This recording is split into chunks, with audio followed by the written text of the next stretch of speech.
Hoy voy a hacer algunas reflexiones que entiendo la audiencia no espera de mí un lugar común y estar insistiendo en temas que otros abordan, sino en tratar de correr el eje del debate, en usar la imaginación y la creatividad a los efectos de salir de los atolladeros en que estamos, como dije antes, no solo en la región, sino en otras partes del mundo.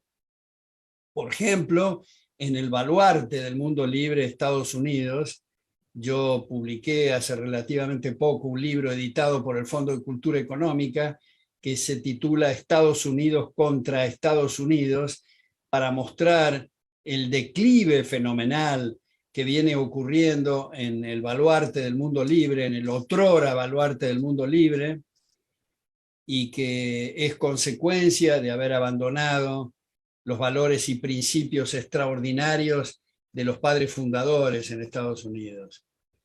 Las dos últimas gestiones, por ejemplo, la del presidente Trump, ha aumentado notablemente el gasto público, ha aumentado notablemente el déficit y el endeudamiento, y ha incurrido en algo que yo estimo es una vergüenza para cualquier persona medianamente decente, y es haber desconocido los resultados electorales en base a reglas que él mismo aceptó.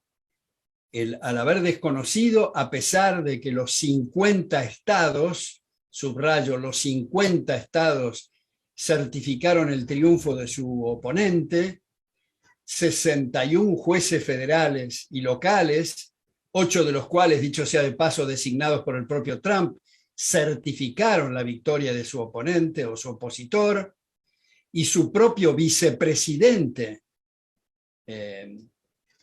certificó ese resultado.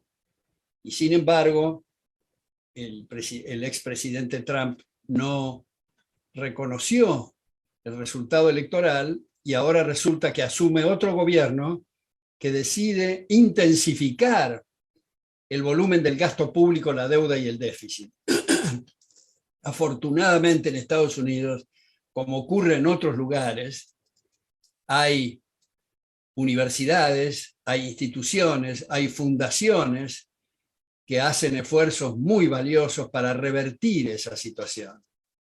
Ahora, esto no es solo en Estados Unidos. Si nosotros miramos lo que ocurre en la Argentina, en mi país, lo que ocurre en Perú, lo que ocurre en Nicaragua, lo que ocurre en Cuba, lo que ocurre en Venezuela, son voces de alarma. En Europa avanza el nacionalismo xenófobo, tenemos un papa peronista, de manera que el cuadro de situación es sumamente difícil, pero es un desafío, me parece, para nosotros los liberales, a los efectos de trabajar en nuevos argumentos y paradigmas para revertir esta situación que perjudica a todos, pero muy especialmente a los más vulnerables y a la gente más necesitada. Yo quiero brevemente en esta exposición referirme a dos puntos que considero que son medulares. Uno, estimo que es el tema del cual deriva todo lo demás, como dije al principio, al comienzo de esta presentación, y es la educación.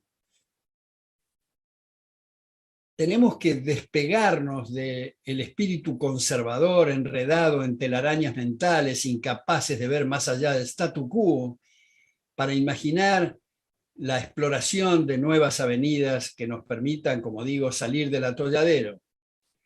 Y lo primero cuando se habla de educación es mostrar una inconsistencia. Y esto es común que mucha gente diga en reuniones sociales que admite que la educación es lo más importante. Pero luego, en esas reuniones sociales de engullir alimentos, cada uno se dedica a sus arbitrajes personales y se olvidan por completo de la educación. Eso es una gran inconsistencia. Yo creo como he repetido varias veces, no es una exageración decir que cuando nos acostamos a la noche tenemos que preguntarnos qué hicimos para que se nos respete. Si la respuesta es nada, no tenemos derecho a quejarnos, porque todos, subrayo, todos, o para ser más preciso, como decía Borges cuando se despedía de sus audiencias, me despido de cada uno porque cada uno es una realidad, y no digo todos porque es una abstracción, digo cada uno debería de hacerse esa pregunta, no importa si se dedica a la jardinería, a la música, a la filosofía, a la medicina, a la economía, el derecho, o lo que fuera. Todos estamos interesados en que se nos respete, no podemos actuar como si estuviéramos en un inmenso anfiteatro mirando el escenario para que otros nos resuelvan los problemas. Cada uno tenemos que contribuir, como decían los padres fundadores, especialmente Thomas Jefferson en Estados Unidos, el costo de la libertad es su eterna vigilancia. Alexis de Tocqueville, en uno de sus libros, no el más conocido, no el Democracia en América, sino el antiguo régimen de la Revolución Francesa, decía que es común que en países donde hay gran progreso moral y material, la gente da eso por sentado. Y ese es el momento fatal, porque empiezan a ocupar, especialmente en las cátedras, tradiciones de pensamiento opuestas, y cuando aparece el debate, irrumpe el debate, resulta que los supuestos defensores de la sociedad abierta no tenían argumentos, porque no habían estudiado, porque habían dado eso por sentado, como si fuera una cosa automática que nos viene del cielo, nos viene de arriba, sin necesidad de hacer esfuerzos. Entonces vuelvo al tema de la educación y digo, ¿qué quiere decir educación? No quiere decir transmitir cualquier cosa en cualquier dirección, sino transmitir algo que es el eje central o la columna vertebral de la educación, que es el respeto recíproco. Primero. Segundo, ¿qué clima requiere la educación? La educación requiere puertas y ventanas abiertas, que entre mucho oxígeno, dado que la educación es un proceso de prueba y error en un contexto evolutivo, donde nadie, y esto lo quiero poner en negritas o en letras muy grandes, destacadas, nadie tiene la precisa de cuál debe ser la estructura curricular que debe imponerse a otros. Un proceso abierto, oxigenado, evolutivo, de prueba y error, como digo, donde tiene que haber máximas competencias entre distintas ofertas educativas que se hacen de auditorías cruzadas entre sí para lograr el máximo nivel de excelencia académica. Entonces viene acá una pregunta clave.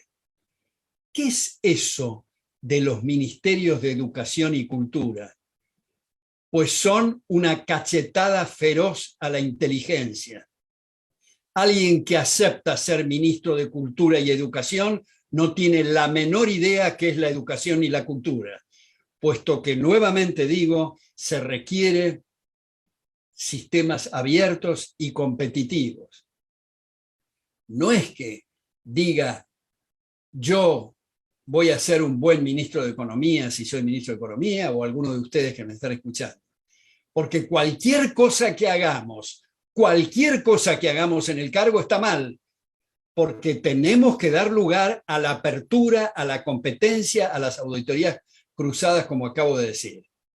Por supuesto que si alguien asume como ministro de Economía o como ministro de Cultura y no hace absolutamente nada, bueno, bienvenido, pero generalmente cuando alguien es nombrado ministro de Cultura y Educación, se lo toma a pecho y empieza con entusiasmo a establecer pautas de estructuras curriculares que enloquecen a las universidades, dicho sea de paso, y a los colegios, con estructuras burocráticas, permisos, pautas, etc. Mi hija mayor, cuando iba al colegio, yo tuve una relación con mi mujer, una relación muy estrecha con la directora, que me decía, claro, en estos climas, yo le digo a mi claustro que ni siquiera piensen en nuevas variantes, puesto que aparece la Gestapo de nuestra época, que son los inspectores del Ministerio de Educación, y me van a cerrar el colegio si yo tengo iniciativas distintas de lo que se le ocurre a la estrechez mental de los burócratas en los pasillos de los ministerios de Educación y Cultura. Entonces, este es un primer punto. Otro punto clave es preguntarse ¿qué quiere decir? Bueno, dicho sea de paso, en Estados Unidos nunca existió Ministerio de Cultura y Educación. Carter impuso una Secretaría de Educación que Ronald Reagan trató de eliminar sin éxito. Y dicho sea de paso, entre paréntesis, recomiendo un autor que es Thomas Sowell, que acaba de cumplir 90 años, que es Senior Research Fellow de Hoover en Stanford, y que escribió un libro que se llama Inside American Education, o sea, dentro de la educación estadounidense, donde muestra los errores y horrores de las estructuras burocráticas de educación. Por eso es, y sigo con este paréntesis, por eso es que en The Economist de Londres, hace relativamente poco, le destinó unas 3-4 páginas al llamado homeschooling, o sea, la educación desde el hogar, que los padres no necesitan saber álgebra, ni geometría, ni historia, simplemente preocuparse de que cumplan horarios, y por internet le hacen apoyo logístico para esos cursos, y además le brindan grandes espacios para la socialización, clubs de baile, de ajedrez, de rugby, de fútbol, etc. Y lo que quiero destacar en The Economist de Londres, cuando hablaba del homeschooling, los oficiales de admisión de las universidades del Ivy League, o sea, del top de Estados Unidos, queda constancia en ese trabajo que estaban impresionados con la calidad educativa de los que venían del homeschooling, y no solo la calidad académica, sino su vestimenta y su lenguaje. Y son padres que intentan salvar a sus hijos de adoctrinamientos y politización, porque cada vez que vinculamos el aparato estatal con la educación, tenemos que comprender que el monopolio de la fuerza que llamamos gobierno son las botas, la fuerza y la violencia, que no tiene nada que hacer en algo tan delicado y extraordinario como la educación. Entonces decía y me preguntaba, para retomar, ¿qué es eso de educación pública? Pues es una fachada, es una cosmética, es un encubrimiento para la palabra verdadera que es educación estatal, porque la educación privada es también para el público, de manera que educación pública no quiere decir nada, es educación estatal. Y como no queda bien, igual que hablar de periodismo estatal, teatro estatal, o poemas, o poesía estatal, o literatura estatal, pues educación estatal es una palabra que tratan de cubrirla con educación pública. Otro punto y otro capítulo en esto. ¿Qué hacer con las instituciones estatales de educación? Yo propongo, y no soy original en esto porque hay mucha bibliografía sobre este tema, propongo venderlas todas. ¿A quiénes? Eventualmente al mismo claustro que hoy está dictando en el colegio o la universidad estatal. Porque quiero destacar muy especialmente que acá no se trata que en la educación estatal hay malos profesores y buenos profesores en la privada. No, en la estatal también hay muy buenos profesores y muy abnegados. Yo personalmente estaría escupiendo al cielo si digo eso, porque yo fui profesor titular en 5 facultades en la Universidad de Buenos Aires, Ciencias Económicas, Derecho, Ingeniería, Sociología, y en el Departamento de Historia, de Filosofía y Letras. Fui director del Departamento de Doctorado en la Universidad Nacional de La Plata, de manera que estaría escupiendo al cielo. No es eso lo que digo. ¿Qué es lo que estoy diciendo? Hablo del tema de incentivos. Hay 3 autores, hay una terna que se ha dedicado especialmente al tema de los incentivos, que es el Premio Nobel en Economía Ronald Coase, que es Harold Dempsey, que es Douglas North, que lo quiero poner en una versión telegráfica, en una píldora, digamos, para ustedes, y es esto. No es lo mismo, no es la misma actitud que tenemos nosotros cuando tomamos café y encendemos las luces y tenemos que pagar nosotros las cuentas, que cuando obligamos a terceros a que las paguen con el fruto de su trabajo. Es un tema, como digo, de incentivos. Hay, como ustedes habrán visto, muchos estudios que se refieren a instituciones estatales, en este caso universitarias, donde en algunos casos se podría mandar por el costo por año por graduado, se podía mandar a Harvard 2 veces por lo que cuesta la institución local, a Harvard, a pesar que en muchos de esos estudios se toman solamente gastos corrientes y no se computan activos inmovilizados. Entonces, como decía, ¿a quién venderles? Al mismo claustro, y en un acto y un rapto, digamos, de entusiasmo, yo diría, regálensela. Pero al momento siguiente, que son los titulares, todos los incentivos cambian radicalmente. Y toda la politización y todo ese tipo de actividades desaparecen de esos claustros.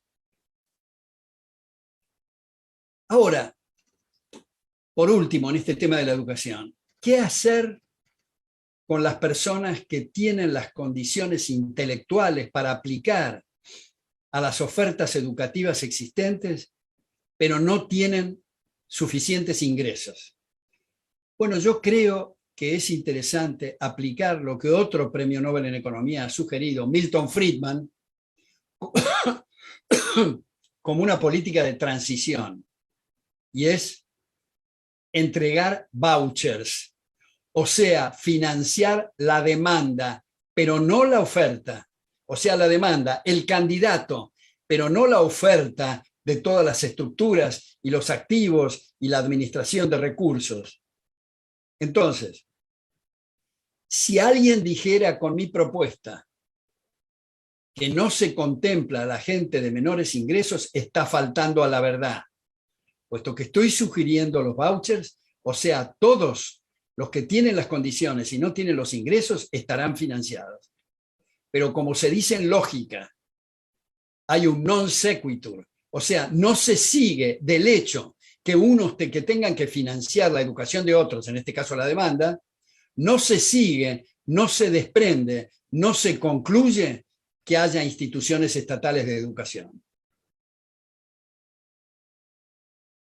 Puesto que el candidato, o los padres del candidato, si son muy niños o muy jóvenes, van a elegir de todas las instituciones privadas las que más le atraen. O sea que olvídense, no pueden ya utilizar el pretexto de que no se ayuda a la gente de menores ingresos. Esto está cubierto con los vouchers. Lo que en realidad están tratando de cubrir son sus puestos laborales, es el adoctrinamiento, es la politización, son temas que nada tienen que ver con estructuras educativas. Ahora, si hay algunas carreras que necesitan acreditación, como de hecho hay, debería aplicarse lo mismo que se aplicaba originalmente en Europa, o más aún en las colonias de Estados Unidos, y es academias privadas e instituciones dedicadas a la acreditación son las que se ocupan de acreditar y, dicho sea de paso, compiten entre sí para lograr excelencia académica. Otra vez el tema de las auditorías cruzadas. Entonces ya sabemos que los humanos no somos perfectos, que no es una condición al alcance de los mortales. De lo que se trata es de maximizar la energía creativa. Y si alguno de los que me están escuchando dice, no, la educación esta es mala, habría que hacer tal cosa en tal horario, con tal mezcla de materias, con tal estructura curricular, pues hágalo y compita. Pero no hagamos esa parodia de decir, juntémonos en una mesa a debatir qué país queremos para imponer desde el vértice del poder cuáles son las estructuras curriculares que pensamos hay que adoptar. Otra vez, un sistema abierto.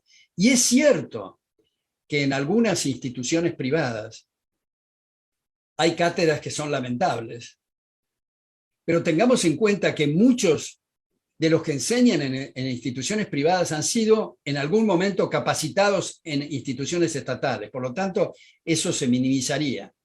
Pero de todas formas, de lo que se trata es de sacar lo mejor de la comunidad, lo mejor del pensamiento para innovaciones educativas. Porque en muchos países donde hay estas pesadas estructuras burocráticas de ministerios, como digo, de educación y cultura, resulta que cuando se habla de educación privada, en realidad es una educación que está privada de toda independencia. Puede elegir cuál es el color de los ladrillos de su edificio, cómo es el campus, si hay uniformes en los colegios, qué color de uniformes, pero lo que allí se expende, esto es estructura curricular, está manejado por los Ministerios de Educación y Cultura, otorgando permisos, trámites, en fin. Yo personalmente he sido 23 años rector de SIADE en Buenos Aires y conozco lo que son las peleas con esas mentes liliputenses en los Ministerios de Educación y Cultura. Hay algunos distraídos que dicen, sí, lo que se necesita es un buen ministro de Educación. Pues craso error. Lo que se necesita es apertura intelectual, donde si se considera que se deben enseñar todas las tradiciones de pensamiento, donde se debe estimular el feedback, donde se debe estimular el espíritu contestatario, que es lo que yo personalmente creo, bienvenido. Y eso compiten con otras instituciones, porque en muchos casos, habiendo los permisos del Ministerio de Educación, se aplica lo que en economía llamamos la ley de Gresham. Esto es, se equipara al mismo nivel una buena universidad, con buen claustro, con buena excelencia académica, con otras universidades que son pésimas, que simplemente han sido aprobadas por arreglos, digamos, con distintos rectores y privilegios de distinta naturaleza. Este es mi primer punto. El segundo punto y último en esta presentación es otro capítulo que creo que es importantísimo meditar, y es la banca central. La banca central, que la gente da por sentado que esto fue de toda la vida y fue de antes de ayer, es del siglo XX, alrededor de 1935. La Banca de Inglaterra fue anterior, pero digamos la mayor parte de los bancos centrales son del siglo XX. Y otro premio Nobel en Economía, Hayek, en su trabajo del Institute for Economic Affairs del año 76, The Denationalization of Money, bien traducido es la privatización del dinero, dice Hayek: hemos demorado 200 años en darnos cuenta del horror y el error de atar la religión al poder político. No nos demoremos otros 200 años más en darnos cuenta del error y el horror de atar la moneda a la administración estatal, puesto que es un fetiche, pues solamente, diría yo, como el cuento del lobo feroz, es para comernos mejor, para expoliarnos mejor, para destruir el poder adquisitivo, para estafarnos mejor. Entonces, eliminar el Banco Central y el curso forzoso permite que la gente elija cuáles son los activos monetarios que prefiere. Eventualmente, si eso se hace hoy, una conjetura es que elegirán prima facie el dólar, por ejemplo.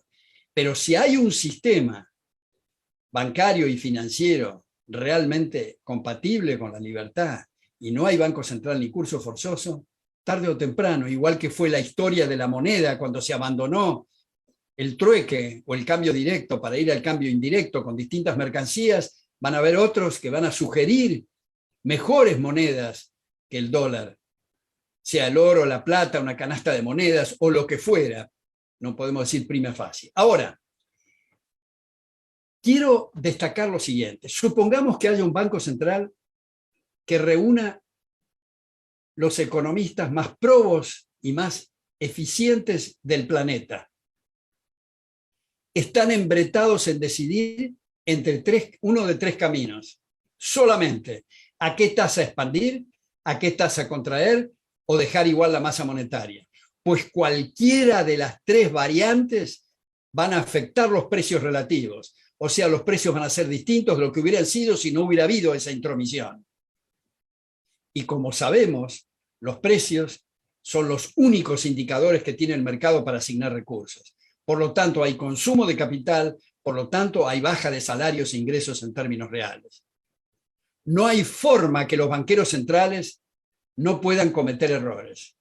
Y si se dice, bueno, tengamos un banco central independiente, independientemente de quién, del secretario del Tesoro, del ministro de Economía, o del Parlamento, o del presidente, bueno, pues se equivocará independientemente.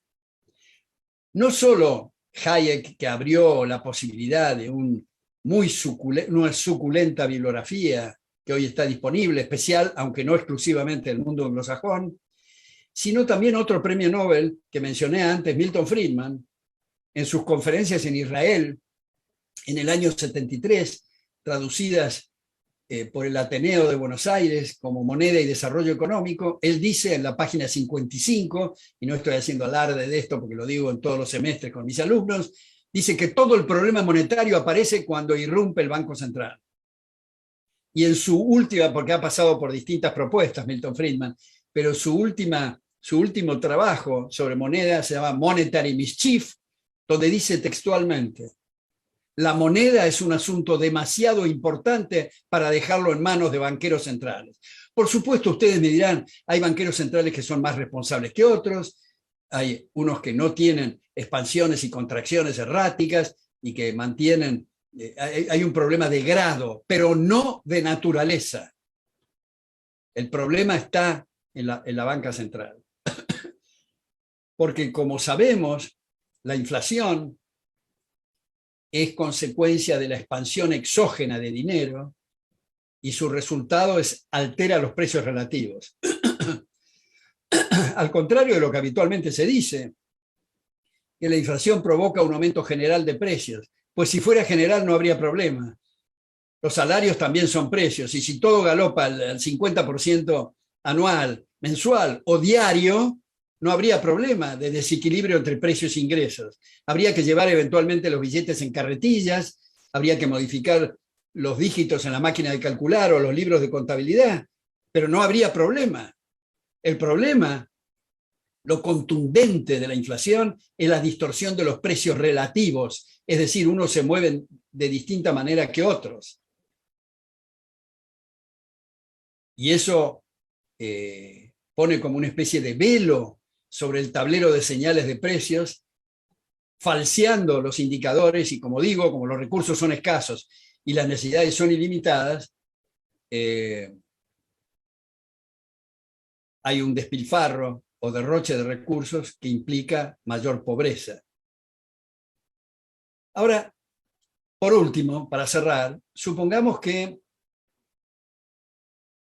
alguien dice, bueno, pero los banqueros centrales, determinados banqueros centrales, son tan geniales que tienen una especie de bola de cristal y se adelantan a lo que la gente quiere y hacen lo que la gente quiere. La respuesta a esto es doble. Primero, si va a ser lo mismo que lo que la gente hubiera hecho, ¿para qué diablos se metieron?